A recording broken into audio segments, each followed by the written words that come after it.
नमस्कार। आज की इस वीडियो में समझते हैं कोरोना की जो 2 वैक्सीन अभी चल रही है, कोविशील्ड और कोवैक्सीन। बेसिकली 3 चल रही है अभी इंडिया के अंदर। एक स्पुतनिक भी है, उसकी चर्चा बाद में करेंगे। अभी ये 2 जो है वो बेसिकली हर जगह पे लगाई जा रही है और संख्या इसी की ज़्यादा है, तो इसलिए बात करते हैं कोवैक्सीन और कोविशील्ड की। सबसे पहले इसमें ये समझना है कि ये दोनों वैक्सीन है क्या और ये वर्क कैसे करती है। इस वीडियो में मैं आपको बताऊंगा कि कोवैक्सीन कैसे बना है, कोविशील्ड कैसे बना है, क्या प्रिंसिपल्स है उसके अंदर, कैसे लिया गया उसको बनाने के लिए। उस सबसे पहले ये समझते हैं कि वैक्सीन क्यों ज़रूरी है। सबसे बड़ा जो क्वेश्चन है अभी वो यही है कि वैक्सीन क्यों ज़रूरी है। लोग वैक्सीन लगवाना नहीं चाह रहे। लोग कहते हैं कि इसके बाद हमारा किडनी फेलियर हो जाएगा, तो हम 2 साल बाद हमारी डेथ हो जाएगी। ऐसा कुछ नहीं है। वैक्सीन को बहुत ही सावधानी से, बहुत ही सिस्टमैटिक वे में रेडी किया गया है। बहुत सारे ट्रायल्स हुए हैं इसके, बहुत सारे देशों में ट्रायल्स हुए हैं उसके बाद इसको अप्रूवल मिला है। तो ऐसा कुछ नहीं है, सभी आदमी वैक्सीन लगवाएं। हाँ, कुछ एक में सावधानी बरतना है, जो कुछ डिजीज़ से हैं या कुछ प्रॉब्लम है उनको, ऐसा तो वो पहले एक बार अपने डॉक्टर से बात कर लेंगे। लेकिन ऐसा नहीं है कि वैक्सीन लगवाना ही नहीं है। वैक्सीन ज़रूरी है, सबको लगवाना है, ठीक है। लेकिन एक बार अगर आप ऐसी कोई दवा ले रहे हैं जो कि उस वैक्सीन के इंग्रेडिएंट्स के हिसाब से सही नहीं है, तो आप एक बार अपने डॉक्टर से बात कर लेंगे, ठीक है। तो शुरू करते हैं। पहले वैक्सीन ज़रूरी क्यों है, पहले इसी से शुरू कर लेते हैं। वैक्सीन ज़रूरी क्यों है, ये मैं आपको एक सिंपल एग्जांपल देना चाहूँगा कि बहुत सारे लोगों ने कहा कि क्या इस बात की गारंटी है कि अगर मैं वैक्सीन ले लूँगा तो मुझे कोरोना नहीं होगा या कोरोना से मेरी डेथ नहीं होगी। तो इसका एक सिंपल सा एग्जांपल मैं आपको देता हूँ कि अगर मान लीजिए आप बाइक पे जा रहे हैं और बाइक पे क्या रूल है कि हेलमेट पहनना है। अगर आपने हेलमेट पहन रखा है तब आपका एक्सीडेंट होता है तो क्या होगा, आपकी जो डेथ की चांसेस है वो 5 से 10% की होगी। 90% आप सेफ रहेंगे। लेकिन अगर हेलमेट ना पहन रखा हो फिर तो कुछ नहीं कहा जा सकता। हो सकता है उस एक्सीडेंट में आपको कुछ नहीं होना था, आपके ब्रेन में चोट लगा और आप स्पॉट डेथ हो गए। तो यही काम करता है वैक्सीन। कार के अंदर सीट बेल्ट है, सीट बेल्ट लगाना सबको ज़रूरी है। क्यों ज़रूरी है? डेथ रोकने के लिए। लेकिन कोई भी कार कंपनी ये लिख के नहीं देती है कि अगर आपने मेरे कार का सीट बेल्ट और एयर बैग ले रखा है कार के अंदर तो आपकी डेथ नहीं होती। लेकिन ऐसा चांसेस होता है कि अगर आपने सीट बेल्ट पहन रखा है सही से, अगर आपने एयर बैग वाला कार ले रखा है सही से और सारा सिस्टम 99% से ही काम करता है, अगर सारा सिस्टम अपने सही समय पे काम कर गया तो इस बात के पूरे चांसेस होते हैं कि 90 से 95% केसेस में आपकी डेथ रुक सकती है, आपकी डेथ नहीं होगी। तो वही सेम चीज़ है वैक्सीन के अंदर भी। इस बात की गारंटी कोई नहीं देगा कि वैक्सीन लेने के बाद आपको कोरोना नहीं होगा या आपकी डेथ नहीं होगी। लेकिन डेथ होने का चांस या कोरोना होने का चांस, तो एक तो कोरोना होने का चांस तो बहुत कम होता है। अगर किसी को हो भी गया कोरोना तो वो नॉर्मल सा सर्दी खांसी बुखार होकर ठीक हो जाएगा। नॉर्मल सर्दी खांसी बुखार होकर ठीक हो जाए तो कोई बहुत बड़ी बात नहीं, तो डेथ हो जा रहा है, तो इसलिए थोड़ा प्रॉब्लम है। तो अगर आपने वैक्सीन ले रखा है तो इससे इतना पक्का है कि आपको वेंटिलेटर की और ऑक्सीजन की, इस 2 चीज़ की नौबत वैक्सीन से नहीं आएगी। आप नॉर्मली ठीक हो जाएंगे, घर पे ही ठीक हो जाएंगे, या अगर थोड़ा कुछ होता है तो नॉर्मल हॉस्पिटल में 1-2 दिन में आपको डिस्चार्ज कर दिया जाएगा। लेकिन अगर वैक्सीन नहीं ले रखा है तो फिर तो कुछ नहीं कहा जा सकता। वही चीज़ है। अब कोविड से, वैक्सीन से डेथ की जहाँ तक बात आती है, अभी तक कोई ऐसा क्लिनिकल डेटा नहीं मिला है जो कि ये प्रूफ कर सके कि वैक्सीन की वजह से डेथ हो गई हो। अभी तक कोई ऐसा डेटा नहीं मिला है, ठीक है। आज की तारीख तक, आज तारीख है 14 जुलाई 2021, कोई भी डेटा ऐसा नहीं है कि जो ये प्रूफ कर सके कि कोरोना के वैक्सीन के वजह से किसी की डेथ हो गई है।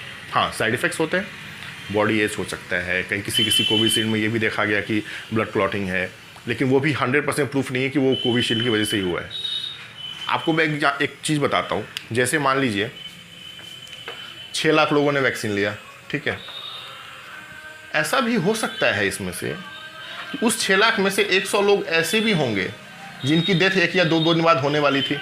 सडन डेथ भी कहते हैं। बहुत जगह ऐसा भी होता है कि कोई बीमारी नहीं थी, कोई कुछ नहीं था, फिर भी डेथ हो गया। कुछ नहीं हुआ, खाना खा के सोया ही रह गया। हो सकता है वो 6 लाख में से 1-2 बंदे ऐसे भी होंगे, 100 बंदे ऐसे भी होंगे, ठीक है, 1-2 बंदे ऐसे भी होंगे। इस 100 में से 1-2 बंदे ऐसे भी होंगे कि जिनकी डेथ किसी और कारण से होने वाली थी, उन्होंने उससे पहले वैक्सीन ले लिया, तो लोग कह रहे हैं वैक्सीन कैसे वो हो गए। साइंटिफिक तौर पे साइंस किसी भी चीज़ को जब तक उसका कोई प्रूफ नहीं मिलता, उसका कोई सिस्टमैटिक स्टडी नहीं मिलता, तब तक साइंस उस चीज़ को नहीं मानती है। अभी तक कोई ऐसा क्लिनिकली डेटा नहीं है जो ये प्रूफ कर सके कि वैक्सीन लगने की वजह से उनकी डेथ होगी, किसी भी आदमी की। ठीक, अच्छा, कितने लोगों का ये क्वेश्चन है कि डॉक्टर्स क्यों मर गए वैक्सीन लगने के बाद? डॉक्टर्स का कुछ और रीज़न इसलिए हो सकता है क्योंकि डॉक्टर जहाँ पे रह रहे हैं ना, वो चारों तरफ कोरोना के बीच में रह रहे हैं, चारों तरफ उनके पेशेंट्स हैं, उनका वो इलाज कर रहे हैं।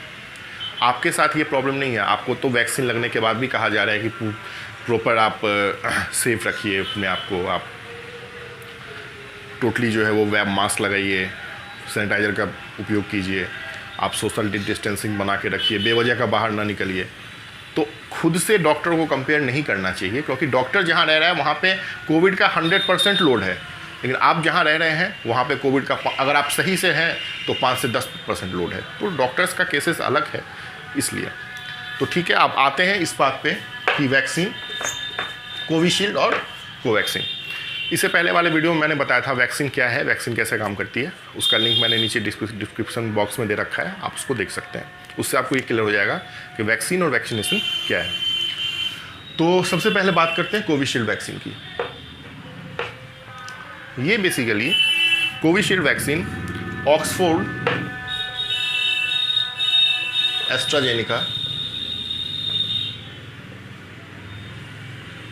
एस्ट्राजेनेका जो इंस्टीट्यूट है उसके सिस्टम पे बना हुआ है, उसके रिसर्च के अकॉर्डिंग बना हुआ है। इस वैक्सीन के अंदर होता क्या है कि कोरोना वायरस ऐसा है,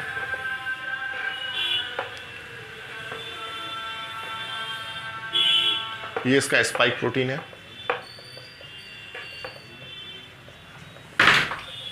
ये इसका आरएनए हो गया, आरएनए ऑफ ए वायरस। ठीक है, अब होता क्या है इसके अंदर कि कोरोना जो हमारे बॉडी के अंदर जाता है वो जाता है इसी स्पाइक प्रोटीन से।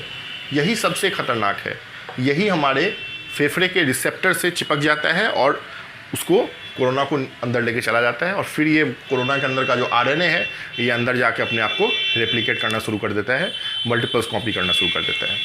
तो इसमें क्या किया गया कोविशील्ड में कि इसका जो स्पाइक प्रोटीन है इसको लिया गया सबसे पहले। अच्छा, बॉडी किसी भी चीज़ को कैसे पहचानती है? बॉडी का सिंपल पहचानने का तरीका है, जैसे आप किसी बंदे को कैसे पहचानते हैं? उसके चेहरे को देख के, उसका बनावट को देख के, उसके अंदर कैसा लीवर है, कैसा हार्ट है, कैसा उसका सिस्टम है वो तो आपको नहीं पता, उसके बाहरी जो उसका खोल है उसको देख के आप पहचानते वो कैसा है। सेम चीज़ बॉडी के साथ भी होता है, बॉडी भी किसी भी वायरस के ऊपरी सतह को ही देख के, ये जो प्रोटीन्स लगे होते हैं उसको देख के ही पहचानती है। तो कोविशील्ड में क्या किया गया है कि एक चिंपैंजी के अंदर सर्दी पैदा करने वाला एक वायरस होता है जिसको बोलते हैं हम लोग एडिनो वायरस। एडिनो वायरस को लिया गया और इस एडिनो वायरस, ये है आपका, जैसे मान लीजिए ये है आपका एडिनो वायरस, ठीक है, इसका ये आरएनए अपना, और इस एडिनो वायरस में कोरोना का स्पाइक प्रोटीन लगा दिया गया। ये spike protein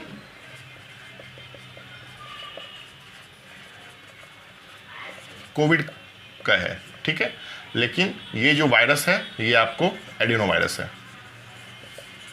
adeno virus basically सर्दी खांसी पैदा करने वाला वायरस होता है, इससे आपको नॉर्मली 1-2 दिन के अंदर सब कुछ सही हो जाता है। तो इसको क्या किया गया है कि एडिनो वायरस को लेके इसके ऊपर कोरोना का स्पाइक प्रोटीन लगा दिया गया और उसके बाद इसको तैयार करके वैक्सीन के फॉर्म में हमारे बॉडी में इंजेक्ट कर दिया जाता है। ठीक है, तो कोविड का जो ये जो कोविशील्ड वैक्सीन है वो सिंपल इसी पर बना है कि एडिनो वायरस जो कि चिंपैंजी में सर्दी पैदा करता है उसको लेके और उसके ऊपर हम कोरोना का स्पाइक प्रोटीन लगा देते हैं, जिससे कि क्या होता है कि जब ये अंदर जाएगा हमारे बॉडी में तो बॉडी कोरोना के स्पाइक प्रोटीन को डिटेक्ट करके ये समझेगी कि ये कोरोना वायरस ही है। अब ये तो ओरिजिनल कोरोना तो है नहीं, रेप्लिकेट तो खुद को कर नहीं पाएगा, जब खुद को रेप्लिकेट नहीं कर सकता तो किसी भी तरीके का हमको प्रॉब्लम खड़ा नहीं करेगा, क्योंकि ये जो है ना, ये इसका मेन होता है, रेप्लिकेट यहाँ से होता है, इस आरएनए से होता है। ये तो बस इसको अंदर लेके जाता है फेफड़े के अंदर रिसेप्टर से। तो ये यही समझ लेगा वायरस, ये बॉडी यही समझ लेगा कि ये जो आपका स्पाइक प्रोटीन है, इससे बॉडी ये समझेगी कि ये कोरोना ही आ गया अंदर। जब कोरोना अंदर आ गया, बॉडी ऐसा समझ रही है, तो वो फिर एंटीबॉडी जनरेट होना शुरू हो जाता है, और एंटीबॉडी जनरेट होकर के ये इसके स्पाइक प्रोटीन को लॉक कर देता है। ठीक है, तो इससे एज एन बॉडी को हम ट्रेन करते हैं। कोविशील्ड का सिंपल सा यही फंडा है। एडिनो वायरस को लेके उसके अंदर उसका जो जेनेटिक मटेरियल है उसको वैसे ही रहने देंगे, उसके ऊपर से उसका जो कोटिंग है एडिनो वायरस का, उस पर हम लोग कोरोना का स्पाइक प्रोटीन लगा देते हैं, और स्पाइक प्रोटीन जब कोरोना का लग जाता है उस पर, उसको हम वैक्सीन के थ्रू इंजेक्ट कर देते हैं। उसमें जब वो हमारे बॉडी में जाता है तो बॉडी को ऐसा लगता है कि ये कोरोना वायरस ही है। चूँकि ये आर्टिफिशियल कोविड है, ये अपने आप को रेप्लिकेट नहीं कर सकता, तो ये हमारे शरीर में प्रॉब्लम नहीं खड़ा करता है, कोरोना की संख्या को नहीं बढ़ाता है, बल्कि हमारी बॉडी को ये ट्रेन करता है कि आप इससे लड़िए, इसको हराइए और एंटीबॉडी तैयार कीजिए। उससे क्या होगा, अब हमारे शरीर में एंटीबॉडी बन गई।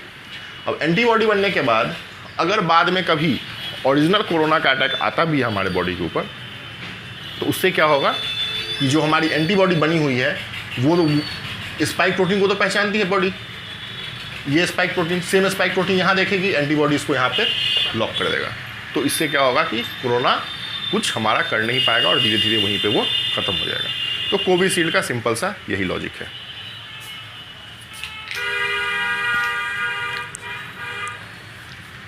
अब समझते हैं कोवैक्सीन कैसे बना है।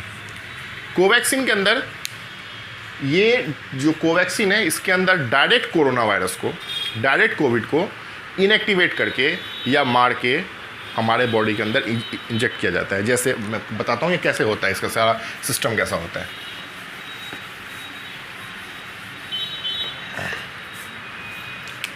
अब ये देखिए, ये जैसे कोरोना वायरस हो गया, ठीक है, ये इसका आरएनए है।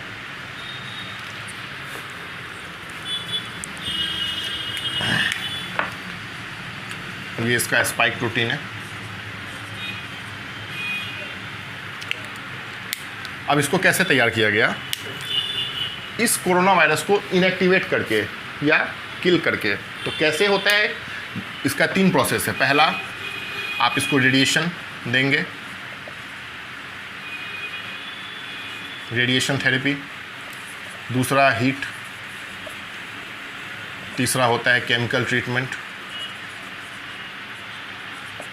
इस तीनों प्रोसेस में से कोई सा भी एक प्रोसेस यूज़ करके या जैसा जो कंडीशन होगा वो प्रोसेस यूज़ करके आप इस कोरोना वायरस को कमज़ोर कर दिया जाता है, मतलब इसको इनएक्टिवेट कर दिया जाता है। अब इससे क्या होगा, ये कोरोना तो हो गया इनएक्टिवेट, अब इसको डायरेक्ट हमारे बॉडी के अंदर वैक्सीन के थ्रू डाल दिया जाता है। ये मैं बता रहा हूँ आपको कोवैक्सीन के अंदर।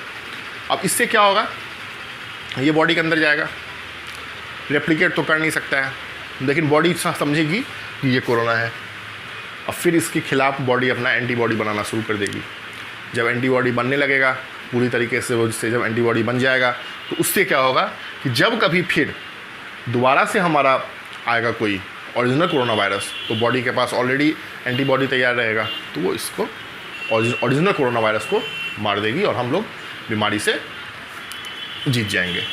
तो यही फंडा है कोवैक्सीन का, और ये फंडा था कोविशील्ड का। कोविशील्ड के अंदर हम एडिनो वायरस को लेके उसके ऊपर कोरोना का स्पाइक प्रोटीन लगा के वैक्सीन तैयार करते हैं। इसके अंदर कोवैक्सीन के अंदर हम डायरेक्ट कोरोना वायरस को ही लेके उसको इनएक्टिवेट करके उसको किल करके, उसका 3 प्रोसेस होता है, radiation therapy, heat therapy and chemical treatment.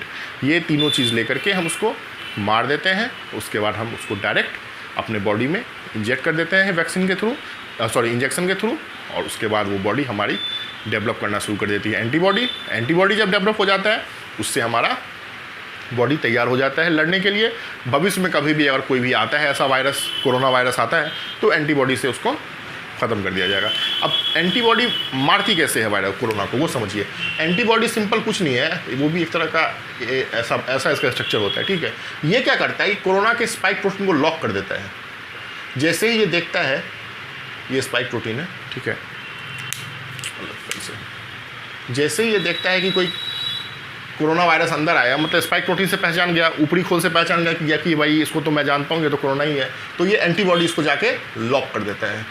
जब ये लॉक कर देता है तो उससे क्या होता है कि वो रिसेप्टर से मिल नहीं पाता, फेफड़ा के का जो आपका रिसेप्टर है, लंग्स का रिसेप्टर है, उससे कोरोना मिल नहीं पाता तो अंदर जा नहीं पाता तो रेप्लिकेट नहीं कर पाता। और वो बाहर जो 1 2 3 वायरस आया हुआ है ड्रॉपलेट से के थ्रू, एक बार बता रहा हूँ, जो जैसे कितना भी वायरस 2 3 4 5 10 जो भी आया हुआ है उस सबको हमारी एंटीबॉडी लॉक कर देती है, वो वायरस बाहर में ही रह जाता है, धीरे धीरे वहीं पे वो ख़त्म हो जाता है। तो ये सिस्टम है कोविशील्ड का, कोवैक्सीन का, और वैक्सीन कैसे कोरोना को ख़त्म करती है उसका ये फंडा है। अब समझते हैं एक चीज़, इसमें बहुत सुना होगा efficacy of A vaccine. Efficacy और इफेक्टिवनेस दोनों 2 चीज़ें हैं, इसमें कंफ्यूज नहीं होना है।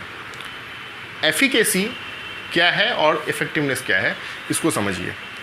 एफिकेसी के अंदर हम ये देखते हैं कि वैक्सीन लगने के बाद एक ग्रुप ऑफ पीपल पे वैक्सीन लगने के बाद कोई भी बीमारी को उस वैक्सीन ने कितना डिक्रीज़ किया है, कितना कम किया है in a clinical trial. Clinical trial के अंदर ये बात सबसे इम्पॉर्टेंट है। क्लिनिकल ट्रायल के अंदर एक ग्रुप ऑफ पीपल के ऊपर हम जो वैक्सीन लगाते हैं उसके अंदर हम ये देखते हैं कि ये वैक्सीन उस ग्रुप ऑफ पीपल को में उस बीमारी को होने से कितना बचा पाया, उस बीमारी को कितना डाउन कर पाया। ये है एफिकेसी। और इफेक्टिवनेस क्या होता है? इफेक्टिवनेस होता है सेम यही चीज़ हम जब कम्युनिटी के ऊपर लगाते हैं, एक ग्रुप ऑफ पीपल मतलब कम्युनिटी के ऊपर जब हम लगाते हैं तो ये देखते हैं कि उस कम्युनिटी के ऊपर उस वैक्सीन ने कितना काम किया है। कम्युनिटी के ऊपर जब वैक्सीन का ट्रायल करेंगे, जब वैक्सीन को लगाएंगे तो वो होता है इफेक्टिवनेस ऑफ ए वैक्सीन। ठीक है, उस कम्युनिटी के ऊपर जब हमने वैक्सीन को लगाया तो हमने फिर ये देखा कि कितने लोग उस बीमारी से बचे या उस बीमारी को कितना उस वैक्सीन ने कम किया उस कम्युनिटी में, तो उसको हम लोग बोलते हैं इफेक्टिवनेस ऑफ ए वैक्सीन। और एफिकेसी ऑफ अ वैक्सीन के अंदर एफिकेसी हमेशा क्लिनिकल ट्रायल के अंदर लिया जाता है। क्लिनिकल ट्रायल के अंदर जब कभी भी हम एक ग्रुप ऑफ पीपल के ऊपर अप्लाई करते हैं वैक्सीन को तो हम ये देखते हैं कि उस ग्रुप ऑफ पीपल के अंदर कितना उस रोग को कम किया गया या उस रोग को होने से कितना बचाया उस वैक्सीन ने। तो ये होता है एफिकेसी और इफेक्टिवनेस, 2 चीज़ है। ठीक है, अब एफिकेसी निकालते कैसे हैं उसको समझिए। अभी आपने सुना होगा कि फाइजर की जो वैक्सीन है वो 95% इफेक्टिव है, कोविशील्ड जो है वो 70 से 90% इफेक्टिव है। अभी कोवैक्सीन का हालांकि फेज़ 3 ट्रायल का डेटा आया नहीं है, जुलाई में के अंदर आएगा, उसका अभी है जो वो 81 से 95% तक इफेक्टिव है। तो ये इफेक्टिवनेस होता क्या है? इसका एक सिंपल सा फॉर्मूला होता है मैथ्स के अंदर, placebo minus vaccinated upon placebo into 100। यही है आपको वैक्सीन का एफिकेसी निकालने का फॉर्मूला। अब इसके अंदर एक टर्म आता है प्लेसिबो, इसको समझिए। प्लेसिबो क्या है? प्लेसिबो है एक तरह से मानसिक शांति प्रदान करना किसी को, सिंपल। अब जैसे मैं आपको बताता हूँ, किसी एक आदमी को गैस्ट्रिक की प्रॉब्लम है, ठीक है, अब उसने कुछ हल्का, ज़्यादा नहीं, हल्का किसी दिन तेल मसाला वाला कुछ खा लिया, उसको उस खाने से कुछ नहीं हो रहा है। अब उसको मन में क्या हो गया कि मैंने वो खाना खा लिया, मेरे को तो पेट में गैस बन रही, ऐसा उसको होने लगा। अब वो इतना परेशान हो गया कि वो डॉक्टर के पास चला गया। डॉक्टर ने उसका चेकअप किया, डॉक्टर को समझ में आ गया कि इसके पेट में तो ऐसी कोई बात नहीं है, फिर इसको ऐसा क्यों हो रहा है। डॉक्टर ने उसका पूरा मेडिकल हिस्ट्री उससे पूछा, उसने कहा मुझे गैस्ट्रिक की प्रॉब्लम है, मैंने ऐसा खाना खाया, उसके बाद से मुझे ऐसा हो रहा है। डॉक्टर समझ गया कि इसके पेट में कुछ प्रॉब्लम नहीं है, इसके मन में प्रॉब्लम है, इसके दिमाग में प्रॉब्लम है। ये बात सोच रहा है कि मैंने गैस्ट्रिक से जुड़ा खाना, जो खाना गैस्ट्रिक में मना होता है वो मैंने खा लिया, अब तो मेरे को प्रॉब्लम होगी, वही प्रॉब्लम मेरे को हो रही है, जबकि उसको ऐसा कुछ नहीं हो रहा है। तो डॉक्टर क्या करता है उस वक्त कि किसी भी आदमी को मेंटली मजबूत रखना बहुत ज़रूरी है। डॉक्टर क्या करता है उस वक्त, कहता है हाँ ठीक है, आप हो जाएंगे ठीक, कोई प्रॉब्लम नहीं है। डॉक्टर 2-3 दवा लिखता है उसके अंदर। अब वो जो दवा है वो आप समझिए कि खाली कैप्सूल ही क्यों ना हो, मतलब उस कैप्सूल के अंदर कुछ नहीं है, या नॉर्मल विटामिन की दवा या कोई भी ऐसी दवा जिसका कि पेट के रोग से कोई प्रॉब्लम नहीं है, मतलब कोई मतलब नहीं है उस दवा का पेट के रोग से, और वो दवा खाने के बाद किसी भी तरीके का हार्म बॉडी पे नहीं करेगी। ऐसी दवा उस पेशेंट को डॉक्टर लिखता है और बहुत ही मतलब गंभीर मुद्रा में कहते हैं कि आप ये दवा लीजिए, ये दवा खाइए सुबह शाम, दूध के साथ, एक बार पानी के साथ, जो भी है। वो आदमी समझता है हाँ डॉक्टर ने मेरी बीमारी को समझ लिया, उसने मेरे को दवा लिख दिया। वो घर जाता है, खाता है, 1 से 2 दिन बाद वो खुद ही ठीक होने लगता है। वो समझता है कि डॉक्टर बहुत अच्छा है, डॉक्टर ने मेरे को दवा दिया और मैं बिल्कुल सही हो गया। डॉक्टर सही है, बहुत अच्छा है, डॉक्टर ने इस बात को रिकॉग्नाइज़ कर लिया कि प्रॉब्लम आपके पेट में नहीं, आपके दिमाग में है। इसी को बोलते हैं प्लेसिबो इफेक्ट।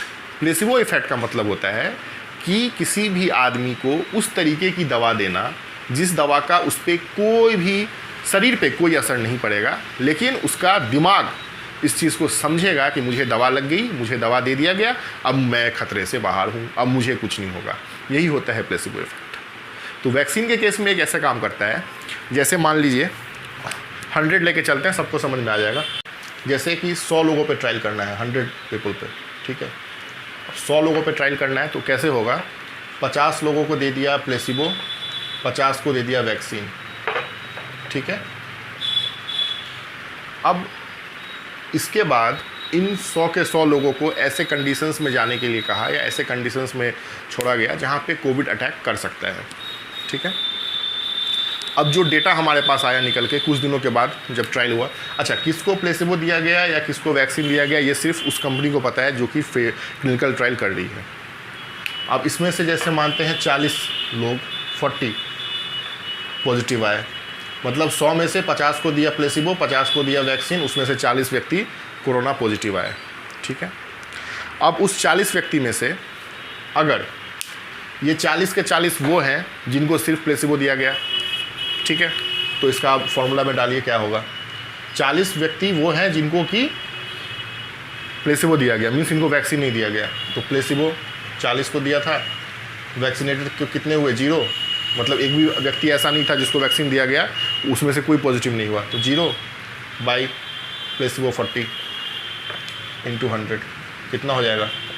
40/40 इंटू 100 मतलब 100%। मीन्स वैक्सीन की जो एफिकेसी है वो 100% है। मीन्स 40 सिर्फ वही पॉजिटिव हुए जिनको कि प्लेसिबो लगा था। 60 व्यक्ति जो भी हैं उनको, वो ऐसे कोई व्यक्ति नहीं है 60 में से जिनको कि वैक्सीन लगा हो और वो पॉजिटिव हो गए हों। तो 40 के 40 वही हुए पॉजिटिव।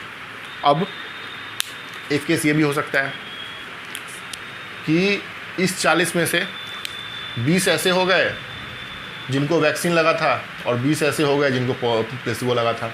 मतलब 20 लोग ऐसे हैं इनमें से जिनको कि वैक्सीन लगने के बाद कोरोना पॉजिटिव हुए और 20 लोग ऐसे हैं जिनको कि प्लेसिबो लगने के बाद कोरोना पॉजिटिव हुए। तो इसका क्या हो जाएगा? 20 placebo minus vaccinated by 20 into 100। इसको आप कैलकुलेट करेंगे तो 0/20 इंटू, मतलब क्या वैक्सीन किसी काम की है ही नहीं, 0%। मतलब भाई जिसको वैक्सीन दिया था वो भी हो गया पॉजिटिव, जिसको नहीं दिया, जिसको प्लेसिबो दिया था वो भी हो गया पॉजिटिव, 40 में से। तो वैक्सीन तो फिर किसी काम की है ही नहीं, ठीक है। अब जो एक्चुअल एफिकेसी आती है, क्योंकि एक्चुअल एफिकेसी तो 100 पे आएगी नहीं, 100 का 100 तो होगा नहीं, ठीक है। और ये आपको थ्योरेटिकली अगर पॉसिबल हो भी जाता है तो ये प्रैक्टिकली पॉसिबल नहीं होगा, क्योंकि हर लोग का अलग अलग डिपेंड करता है वैक्सीनेशन। जैसे अब ये भी देखा जाता है कि ट्रायल आपने किस लेवल पे किया है। अब ये ज़रूरी नहीं है कि कोई वैक्सीन अगर इंडिया के अंदर 95% तक इफेक्टिव है तो अमेरिका के अंदर भी वो 95% होगी, क्योंकि वो डिपेंड करता है एटमॉस्फेयर पे, कंडीशन कैसा था, किस एज ग्रुप पे आपने ट्रायल किया है, किस सेक्स पे आपने ज़्यादा ट्रायल किया है, किस तरह के लोगों पर ट्रायल किया है, क्या उनको पहले से कोई ऐसी बीमारी थी, कहाँ के लोगों पे आपने ट्रायल किया है। ये सारी चीज़ें डिपेंड करती है एफिकेसी के ऊपर। अब जो एक्चुअल डेटा है, जैसे अब इसमें से मान लेते हैं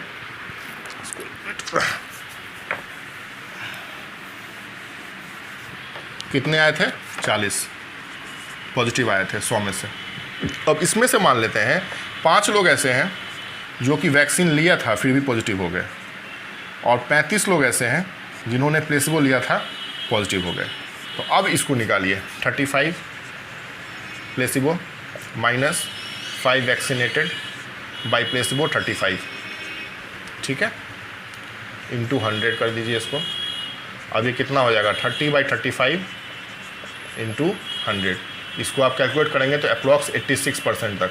मतलब जो वैक्सीन है जिसका कि हम क्लिनिकल ट्रायल कर रहे थे, वो 100 लोगों पे जो हमने ट्रायल किया उसमें हमारी वैक्सीन 86% कारगर है। मतलब 86% लोग ऐसे थे जो कि वैक्सीन लेने के बाद कोरोना पॉजिटिव नहीं हुए, तो मतलब हमारी वैक्सीन की एफिकेसी 86% हो जाएगी। ये मैंने आपको समझाने के लिए 100 लोगों का एग्जाम्पल दिया है। फेज़ 3 ट्रायल कई हज़ार लोगों पर किया जाता है।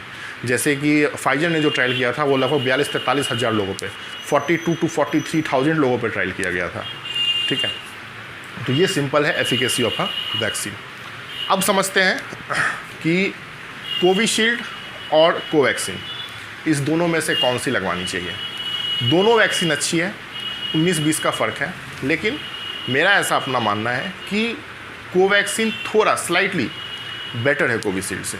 इसलिए बेटर है क्योंकि कोविशील्ड के अंदर हम सिर्फ और सिर्फ उसका स्पाइक प्रोटीन ले रहे हैं, ठीक है, और कोवैक्सीन के अंदर हम पूरा का पूरा कोरोना वायरस को ही ख़त्म करके डाल रहे हैं। आप सब समझ रहे हैं, क्योंकि कोरोना जो है वो भी म्यूटेट कर रहा है। जैसे अभी डेल्टा वेरिएंट आया था, कल ही एक नया म्यूटेशन आ गया है, उसका नाम है डेल्टा प्लस वेरिएंट। तो ऐसा माना जा रहा है, अभी कुछ प्रूफ नहीं है, लेकिन ऐसा माना जा रहा है कि कोवैक्सीन जो है वो हर तरह के म्यूटेंट पे काम करेगा। हालांकि फेज़ 3 का डेटा अभी नहीं आया कोवैक्सीन का, अब आएगा तो उसमें फिर और भी तरह की बातें होंगी, लेकिन मेरा अपना मानना है कि कोवैक्सीन स्लाइटली बेटर है। लेकिन इसका मतलब ये नहीं कि कोविशील्ड ख़राब है, कोविशील्ड भी उतना ही काम करेगा, क्योंकि वैक्सीन तो ऑलरेडी बॉडी तो पहचानती है ऊपरी खोल से, स्पाइक प्रोटीन जहाँ देखेगा कोरोना का वो तुरंत एंटीबॉडी छोड़ देगा उसके ऊपर, ठीक है। लेकिन वायरस जब म्यूटेट होता है, अब कल को हमें नहीं पता, कल को कोरोना का अगर स्पाइक प्रोटीन ही म्यूटेट कर जाए, कुछ ऐसा उसमें नया कुछ आ जाए, तो ऐसा देखा जाता है कि कोवैक्सीन जो है वो थोड़ा ज़्यादा असरदार जरूर है। लेकिन इसका मतलब ये नहीं है कि कोविशील्ड ख़राब है, कोविशील्ड भी सेम काम करेगी। सिर्फ अंतर एक सिंपल सा बताता हूँ मैं क्या है। कोविशील्ड के अंदर अभी जैसे कि आपने फर्स्ट डोज लिया, ठीक है, फर्स्ट डोज आपने लिया, अभी जो डोजेज का चल रहा है वो 12 से 16 हफ्ते का चल रहा है। मतलब एक डोज के बाद जो दूसरा डोज है वो 12 से 16 हफ्ते के अंदर लेना है। कोविशील्ड, एक मिनट इसका पूरा मैं लिख देता हूँ।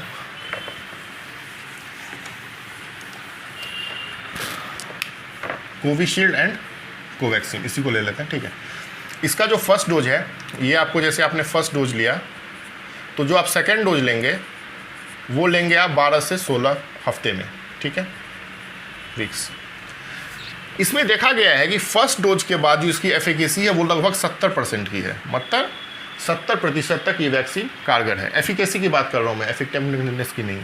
और जो सेकेंड डोज है वो अप्रॉक्स 70 to 90% तक इफेक्टिव है। मतलब आप नॉर्मली आप देख सकते हो 90% ही लोग बोलता है, लेकिन मैं as an trial and error के हिसाब से ले रहा हूँ 90% तक, मतलब 90% तक ये इफेक्टिव है।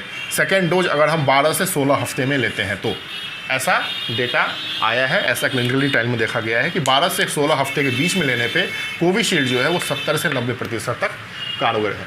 कोवैक्सीन का जो डोज है वो 28 to 42 डेज़ का है, ठीक है। फर्स्ट डोज लेने के बाद, फर्स्ट डोज आपने अगर ले लिया है तो सेकंड डोज जो आप लेंगे वो 28 to 42 डेज़ के अंदर आप लेंगे। 42 डेज़ तक उसको ले लेना है। और इसकी जो इफेक्टिवनेस है पहली डोज के बाद वो लगभग 81% की है, और फर्स्ट डोज के बाद, ठीक है। और सेकेंड डोज के बाद जो इसकी इफेक्टिवनेस है वो लगभग 81 to, ऐसा माना जाता है कि 95% तक, डेटा मैंने कल देखा था, 95% तक ये इफेक्टिव है, ऐसा माना जाता है। लेकिन अब ये डेटा कितना है, 95 है या 90 है या 85 है, ये डिपेंड करेगा फेज़ 3 का जो टोटल जब रिजल्ट आ जाएगा उसके बाद, फेज़ 3 ट्रायल के बाद ही इसका टोटली आएगा। लेकिन अभी के हिसाब से ये आपको ऐसा कहा जाता है कि फर्स्ट डोज के बाद 81% इफेक्टिव है और सेकेंड डोज के बाद 95% इफेक्टिव है। वैसे भी अगर देखते हैं तो दोनों में कुछ ज़्यादा उतना फ़र्क आता नहीं है। लेकिन कोवैक्सीन के अंदर एक चीज़ है, ये ऐसा अभी प्रूफ नहीं है, लेकिन ऐसा हो सकता है, ऐसा माना जा रहा है कि कोवैक्सीन जो है वो थोड़ा ज़्यादा हर तरह के म्यूटेंट पे, हर तरह के वेरिएशंस पे ये काम करेगा। तो यही है आपको कोविशील्ड और कोवैक्सीन कैसे बना है वो मैंने बताया, कैसे काम करता है वो मैंने बताया। और वैक्सीन बिल्कुल लेना है, सबको लेना है, कुछ नहीं होता है लेने से। लोग बहुत सारे कहेंगे बुखार हो जाएगा, सर्दी हो जाएगा, तो मैं सिंपल सी एक बात कहना चाहता हूँ भाई, जो आदमी हल्का बुखार नहीं झेल सकता, हल्का मतलब सर्दी नहीं झेल सकता, वो क्या कोरोना का मुकाबला करेगा। और बहुत सारे लोग को मैंने ये भी कहते हुए सुना है कि कोरोना कुछ है ही नहीं, अरे कोरोना बस ऐसी हवा बनी हुई है। तो जिनको ऐसा लगता है कोरोना हवा है, कोरोना कुछ नहीं है, तो प्लीज़ जहाँ पे कोरोना का इलाज हो रहा है ना, जिस वार्ड के अंदर, उस वार्ड के अंदर जाके देखिए, आपको पता चल जाएगा कोरोना क्या है। इसलिए इन सब बेफालतू की बातों में, फिजूल की बातों में ना पड़े, वैक्सीन लगवाएं। वैक्सीन सबके लिए ज़रूरी है। वैक्सीन के कुछ इंग्रेडिएंट्स से अगर आपको प्रॉब्लम है तो वो आप अपने डॉक्टर से पहले बात कर लें कि मैं ये वैक्सीन लगवाऊं या ना लगवाऊं। डॉक्टर आपको जो सलाह देंगे उस हिसाब से आप काम करेंगे। बाकी किनको वैक्सीन लेना है और किनको वैक्सीन नहीं लेना है, इसका भी एक चार्ट है, आपको सारा मिल जाएगा। कोवैक्सीन किनको लगवानी चाहिए, कोविशील्ड किनको नहीं लगवानी चाहिए, वो भी पूरी चार्ट है। अगर आप टोटली स्वस्थ व्यक्ति हैं, आपको कोई प्रॉब्लम नहीं है, तो बिल्कुल वैक्सीन लगवाइए। और अगर आप ऐसे किसी गंभीर बीमारी से ग्रसित हैं तो एक बार अपने डॉक्टर से बात कर लीजिए। वैक्सीन 100% सेफ़ है। यही एक रास्ता है अभी के टाइम में जो आपको कोरोना से सेव कर सकती है। अगर आप वैक्सीन लेंगे तो बस वही हेलमेट वाली बात है। अगर आपने हेलमेट लगा रखा है, बड़ा सा बड़ा एक्सीडेंट होगा, हो सकता है उसमें आपका बस पैर हाथ टूट के रह जाए, आपकी डेथ ना हो। लेकिन अगर आपने हेलमेट नहीं लगा रखा है बाइक के अंदर, तो थोड़ा सा भी अगर एक्सीडेंट होगा, एक आप जो जा रहे हैं, हल्का भी धक्का लगा और सर के बगल अगर आप गिरे रोड पे, तो हो सकता है आपकी डेथ हो जाए। तो यही काम सेम करता है। कोई भी वैक्सीन निर्माता कंपनी आपको ये नहीं कहेगी कि 100% ये कारगर है। 100% तो कुछ नहीं होता है इस दुनिया में, कुछ भी 100% एग्जैक्ट नहीं है। 100% कुछ नहीं होता है, लेकिन अभी के हिसाब से वैक्सीन काफ़ी कारगर है। वैक्सीन इतना कारगर है कि अगर आपने वैक्सीन ले रखा है, इवन सिंगल डोज भी ले रखा है, अभी जैसे मैंने देखा था कोविशील्ड के अंदर, कोविशील्ड का अगर आपने सिंगल डोज भी ले रखा है तो 80% वो मोर्टेलिटी रेट को कम करता है। 80% तक आपकी डेथ नहीं होगी। कोवैक्सीन के अंदर भी यही चीज़ है, स्पुतनिक के अंदर भी यही चीज़ है। मोडर्ना फाइजर अभी इंडिया में आई नहीं है, वो भी आ जाएगी धीरे धीरे, उसके अंदर भी वही चीज़ है। अभी आपका कल एक आया था यूएस के अंदर, नोवोवैक्स वैक्सीन है, वो भी काफ़ी कारगर है। फेज़ 3 ट्रायल के अंदर उसका 90% तक इफेक्टिव है।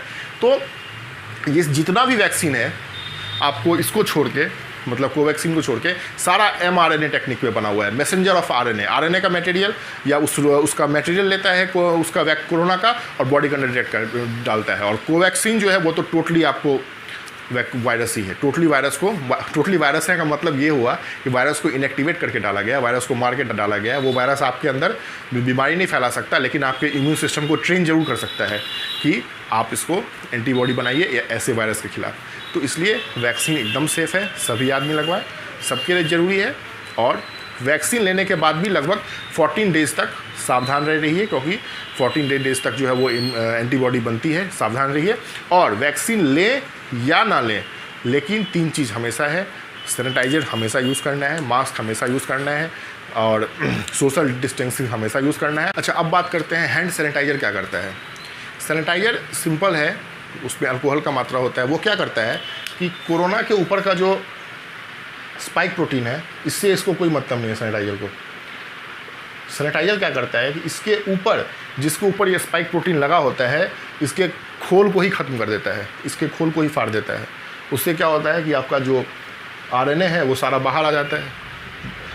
आरएनए ख़त्म हो गया, इसका खोल ख़त्म हो गया, तो फिर वायरस किसी काम का ही नहीं है। तो हैंड सैनिटाइज़र सिंपल यही काम करता है। सैनिटाइज़र कोरोना का जो ऊपर का खोल है, जिसके ऊपर स्पाइक प्रोटीन लगा होता है, उसको डिस्ट्रॉय करता है, उसको बर्बाद करता है। तो इससे आपको कोविड से आप सेफ होंगे। सैनिटाइज़र से अप्रॉक्स 20 से 30 सेकंड तक हाथ साफ़ करना चाहिए, और साबुन से लगभग 30 से 40 सेकंड तक हाथ साफ़ करना चाहिए। कोविड आपसे दूर रहेगा। सावधानी हमेशा बरतना है। तो आज की वीडियो में इतना ही। नेक्स्ट वीडियो में किसी और टॉपिक पर बात करेंगे। Thank you very much.